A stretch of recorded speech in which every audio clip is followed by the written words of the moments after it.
My family abandoned me because my sister blamed me for her divorce. I ruined her life years later with an email that revealed everything. Almost 7 years ago, my family removed me from their lives and kicked me out of the house.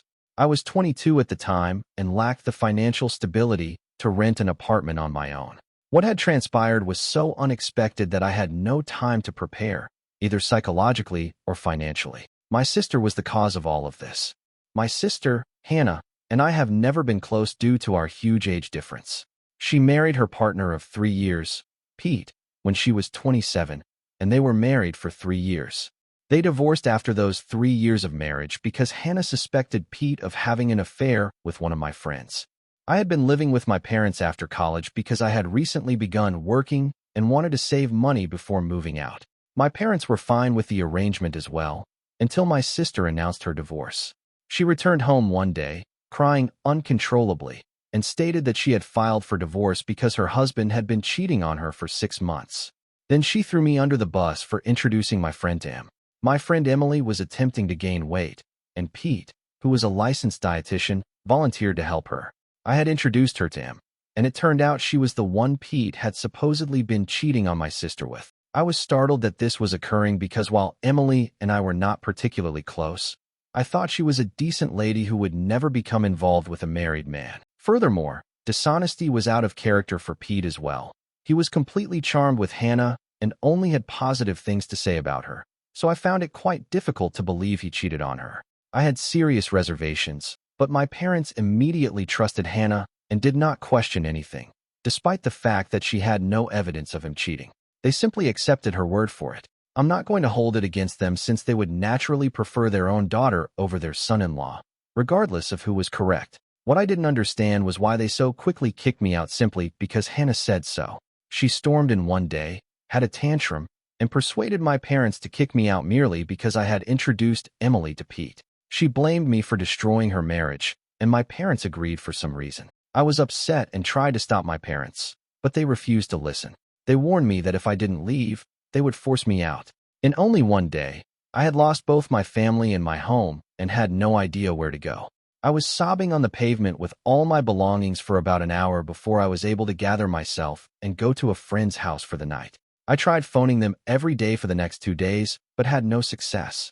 My friend was gracious enough to let me stay at his house until I could find an apartment for myself. Unfortunately, my parents were convinced that I was in the wrong and was to blame for the divorce. My parents had actually told me that they were disgusted by what I'd done before kicking me out, which made no sense given I wasn't the one Pete allegedly cheated on. They had blocked my number, so I couldn't reach them at all. When I attempted to visit them, my mother threatened to call the cops if I did not leave. After that, I concluded they were serious and blamed me for whatever had transpired. I don't suppose I had any reason to be surprised, given that my sister was always the favorite child. My parents had never intended for a second child, so I was constantly sidelined. While I didn't care for it growing up, I had no idea it would lead to something so significant. Thinking about it now, I suppose I should have seen it coming, but honestly, I don't think anyone in my position could have anticipated something like this.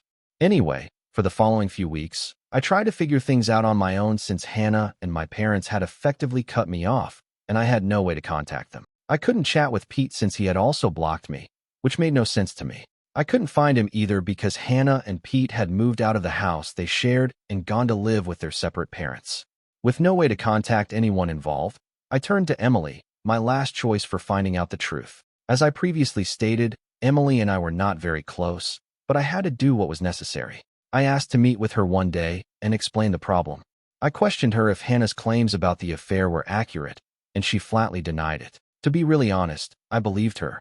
Emily told me that she'd only seen Pete a few times and just professionally, so there was nothing going on between them. She had no understanding why Hannah would say such nasty things about her. She even told me she'd had a stable partner for a couple of years and was planning to marry in a few months.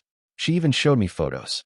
What Emily told me was far more believable than anything Hannah stated. I had no proof, but I knew Hannah was lying about the real cause for the divorce. However, because I lacked proof, I was unable to return to my family, and I could not have returned without it.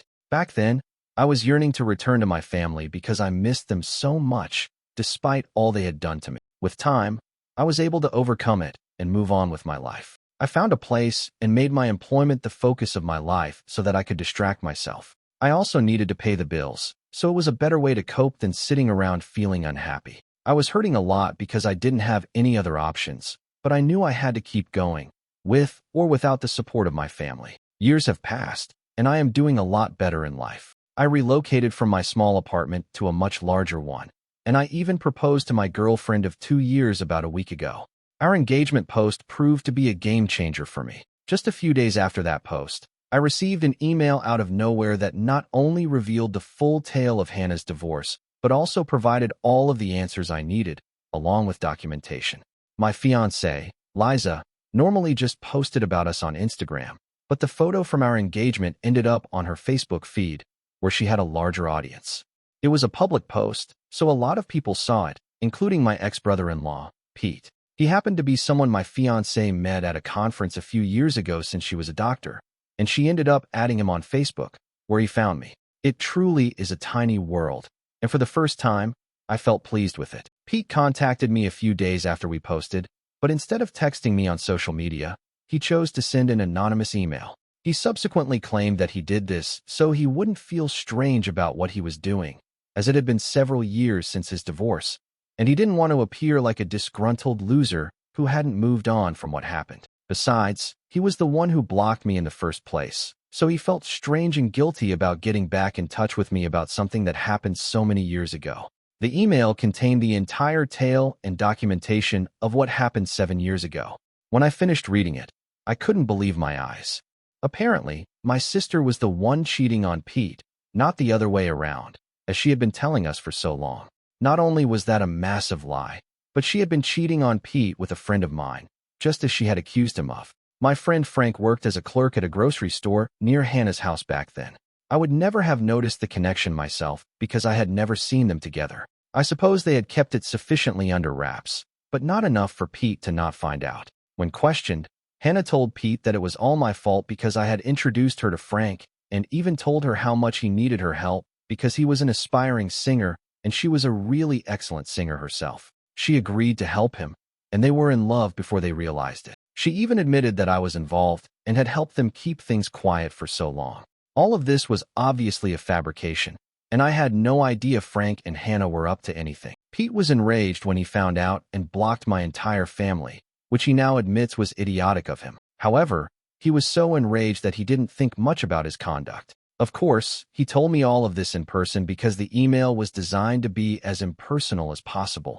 He did not want to trace back to him, but I figured it out. He had provided copies of emails between my sister and Frank in which they discussed how easy it was to dupe Pete. The emails were filled with declarations of love and plans for where they would meet next. Hannah couldn't refute any of this because she signed off on the emails with her middle name, which few people were aware of. I had her dead to rights. After combing through Liza's Facebook friends, I concluded that Pete must have sent me the email. My gut intuition told me that it had to do with social networking. When I eventually discovered Pete on her friend list, I contacted him. We planned to meet a few days ago, and he informed me that he learned about what Hannah had told her family from Emily, who had met him a few years before. Apparently, Emily and Pete ran into one another a few years ago, and she ended up questioning him about their divorce. They started conversing, and he eventually learned what Hannah had told us. He said that he wanted to speak with me about it and tell me the truth, but he didn't because he felt strange. I had told Emily to keep my side of the story a secret, and I was cursing myself when I realized that if I hadn't said that, she would have informed Pete about it, and I would have been able to prove my innocence a long time ago.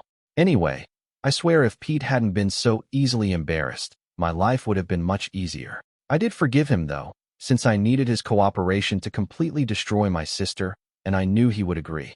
Hannah had clearly been lying to my parents in order to secure financial assistance during her divorce, and she had even thrown me under the bus for good measure. Knowing that one discussion with Emily would disclose the truth, I couldn't believe someone, particularly someone related to me by blood, could be so selfish. I'm sure Hannah never bothered to correct the record, and my parents had simply accepted whatever lies she'd been feeding them. During her divorce, she knew that if the truth about her being the cheater was out, she would be in serious danger, and she simply couldn't risk it. That's too bad. The truth had finally come out, and I was going to use it to ruin her life, just as she had ruined mine all those years before. I had not seen my family in 7 years, so I wasn't sure if they still lived in the same house, but they hadn't moved. I checked this with an old neighbor before arriving, and I was relieved to discover that Hannah was still living with them as well. That didn't surprise me because Hannah had always been a couch slug who loathed doing her own work. If she could live with our elderly parents and have them perform all of her duties, she would. Anyway, 2 days ago, Pete and I unexpectedly arrived at their place.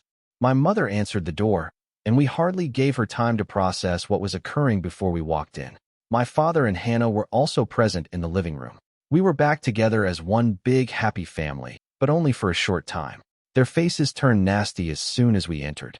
My father instantly threatened us, saying he'd call the cops if we didn't leave, but I shot back, telling him he could do whatever he wanted once he saw the documents we were about to show them. My parents looked perplexed, but Hannah looked like she was about to vomit and excused herself, heading to her room.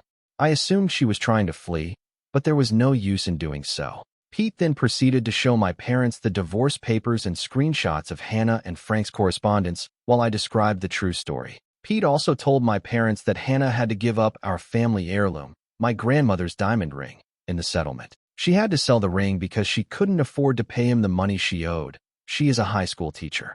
My parents were already terrified by what we had told them, and this was simply the cherry on top. We watched the drama unfold as my father demanded an explanation from Hannah for all that had occurred. Despite all of the evidence against her, she continued to lie and cover up the truth, so my father kicked her out. He packed her belongings for her, handed her the bags, and then told us all to leave their house. I didn't need to be told twice before leaving with Pete as my sister cried and pleaded with my parents to let her back in, just like I did all those years ago. This was excellent karma, and I could not be happier. It's been a few days since then, and my sister just arrived at my house a few hours ago, insisting that I immediately make amends with my parents. I had no idea how she located me, but I informed her that I no longer owed her anything. She had ruined my life once, so I returned the favor, and we were now equal. I swear she had no pride left because the moment I said that, she burst into tears and accused me of being a monster. I didn't care about her drama and closed the door as she began to sob uncontrollably. I just put on my headphones and listened to music as Liza, my fiancée, worked in her study so that neither of us would be disturbed. Hannah eventually departed, but not before leaving a message with a marker on my door, reminding me that I was nothing more than a vengeful monster. To be honest, I see nothing wrong with what I did and have no regrets, but Hannah appears to believe that I am the villain here. I just did to her what she had done to me some years ago, only I told the truth, whereas she did nothing but lie and threw me under the bus. So what do you all think? Am I the asshole who ruined my sister's life and got her kicked out 7 years after she accused me of causing her divorce? Update 1. Hannah is still troubling me, despite the fact that she was kicked out a week ago. I had to threaten her with calling the cops after she called me for the 14th time today before she stopped. I'm not sure how she found my phone number and address, but that's not what I'm interested in right now. Hannah is attempting to get sympathy from me since apparently a school teacher's salary is insufficient for her to support herself, but I don't think that's the case. She's just furious that she has to seek a home and pay her own rent, energy, and groceries now that our parents have booted her out. I don't feel really sad for her, in case you were asking. Yeah, I did block her phone multiple times, but I think she's having her pals add me to conference calls, so it's pointless. My parents are as awful, if not worse than Hannah. They found me on Facebook and saw the post announcing my engagement, so they want to be a part of my life again and have expressed a wish to attend my wedding. They have not apologized yet, but for some reason, they expect me to simply invite them to my wedding, which is meant to be a very special day for me. I don't know where these individuals get the courage to say things like this, but I'm not reacting to any of it. Liza and I have had a blast reading their texts because there's no chance they're genuine right now. It's all just very sad for them. Update 2. Hannah showed up at my house again after I threatened to report her for harassment yesterday. I was about to go to work, but she stopped me by flinging herself across the hood of my car and refusing to move until I spoke with her. It was really frustrating, so I ended up contacting the cops this time. They carried her away while she yelled and wept, attempting to paint me as the evil guy, but nobody believed her sad girl play. It took some time to file charges against her, but once I did, I left for work since I didn't want to let this minor incident spoil my day. I was confident that my parents would bail her out because she was their favorite, and I was proven correct. After getting her out, My parents texted me a lengthy message about how I was being far too harsh on them for an honest mistake they made nearly 10 years ago. It was comical since nothing about what my sister and parents subjected me to was either honest or a mistake. They knew exactly what they were doing and were fully aware of how nasty they were. Despite the fact that I had nowhere else to go, they nonetheless sent me out on the street. So now that I can do the same to them, I see no reason to be forgiving or compassionate. I texted my parents back, telling them that they had lost the right to tell me what I could and couldn't do years ago, so they should stop fooling themselves. I have not blocked them yet because I haven't had time to check my messages, but I will shortly. Hopefully, I'll be free of this entire family for good. Update 3. I just got home from work and checked my social media, only to discover that my folks had sent me yet another lengthy message. Liza and I went through it together, and I swear it was the funniest thing I had ever read. I suppose the poor people are unaware that nothing they say or do today will cause me any harm. I am just giggling at how delusional and sad they are. Apparently, they still consider us to be family, and they have taken Hannah back in. They've decided that both of their children need a second chance, as if I've ever done anything wrong. So while they have welcomed my sister back in, they also expect me and Liza to come to their house shortly for dinner so that we may settle our disagreements civilly before the wedding. It was bold of them to think that I would want them at my wedding in the first place. We got a good laugh at their dumb message. After that, I wrote back, indicating I had no interest in anything they had asked us to do. I was content living away from them, as I had for the previous 7 years. They had shown me that I was better off without them, and I would be eternally grateful for that. I didn't need them anymore, and I didn't want their supposed forgiveness. They may continue to play happy family with my sister, as they had done so far. With that last text, I blocked them for good since I no longer wanted the chuckles. I was done, and I was leaving. I'm sure they'll try to contact me in some way soon, but unfortunately for them, I'm done with it. Liza is the only family I need for now, and I'm content with just her. Unfortunately, my parents and sister have never been able to think beyond themselves, and I doubt they ever will. So the next time they contact me, they will speak with my lawyer, and that is a commitment.